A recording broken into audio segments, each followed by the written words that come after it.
എല്ലാവർക്കും പുതിയൊരു വീഡിയോയിലേക്ക് സ്വാഗതം. നമ്മുടെ സംസ്ഥാനത്ത് വളരെ സന്തോഷകരമായ ക്ഷേമ പെൻഷൻ വാർത്തയാണ് ഇപ്പോൾ പുറത്തേക്ക് വരുന്നത്. കഴിഞ്ഞ ഡിസംബർ മാസം 3200 വിതരണം ചെയ്യും എന്ന് ധനകാര്യമന്ത്രിയും മുഖ്യമന്ത്രിയൊക്കെ പറഞ്ഞിരുന്നു. പക്ഷേ ഇതിൻ്റെ വിതരണമൊന്നും നടന്നിരുന്നില്ല. ഒരു മാസത്തെ മാത്രമാണെന്ന് വിതരണം ചെയ്തത്. പക്ഷേ ഇപ്പോൾ വരാൻ പോകുന്ന പെൻഷൻ ജനുവരി മാസം 3200 വിതരണം ചെയ്യും എന്നാണ് പുറത്തേക്ക് വരുന്ന റിപ്പോർട്ട്. മുൻപ് കുടിശ്ശികയായിരുന്ന തുക ഈ ജനുവരി മാസം വിതരണം ചെയ്യുമെന്ന് ചില മാധ്യമങ്ങൾ ഉൾപ്പെടെ റിപ്പോർട്ട് ചെയ്യുന്നത്.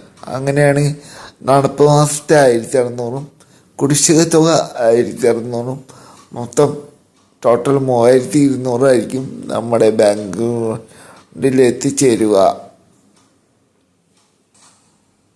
എന്ന കാര്യം എല്ലാവരും ശ്രദ്ധിക്കുക. സാധാരണഗതിയിൽ നമ്മുടെ സംസ്ഥാനത്ത് പെൻഷൻ വിതരണം ചെയ്യുന്ന എല്ലാ മാസം 25 കഴിയുമ്പോഴാണ്. പക്ഷേ ഇതിൻ്റെ വിതരണം 20 കഴിയുമ്പോൾ തന്നെ ഉണ്ടാകും എന്നാണ് ഇപ്പോൾ കിട്ടുന്ന റിപ്പോർട്ട്. മാത്രമല്ല, മാർച്ച് കഴിഞ്ഞ് ഏപ്രിൽ മാസം തുടങ്ങുമ്പോൾ തന്നെ കുടിശ്ശിക തുക വിതരണം ആരംഭിക്കും എന്നാണ് ഇപ്പോൾ ഔദ്യോഗികമായി തന്നെ മുഖ്യമന്ത്രിയും ധനകാര്യമന്ത്രിയും അറിയിച്ചിരിക്കുന്നത്.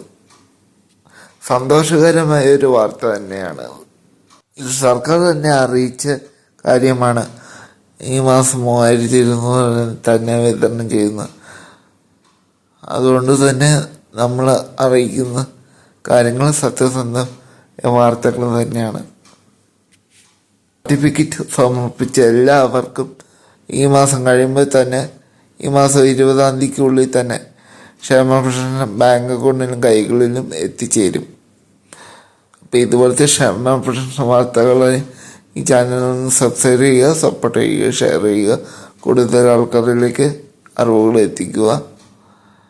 നിങ്ങളുടെ ഓരോ വിലയേറിയ കമൻറ്റുകളും എന്നെ അറിയിക്കുക. സബ്സ്ക്രൈബ് ചെയ്തിട്ട് ബെല്ലൈക്കനും കൂടെ ഒന്ന് ക്ലിക്ക് ചെയ്യാൻ ആരും മറക്കരുത്.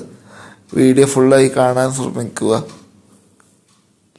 എന്നെ ചെയ്ത സപ്പോർട്ടിനും ഒരുപാട് നന്ദി. വീണ്ടും അടുത്ത വീഡിയോ ആയിട്ട് കാണാം. നന്ദി, നമസ്കാരം. പിന്നെ ക്ഷേമ പെൻഷൻ ജനുവരി മാസം 3200 വരാൻ പോകുന്നത്. സന്തോഷകരമായ വാർത്തയാണ്.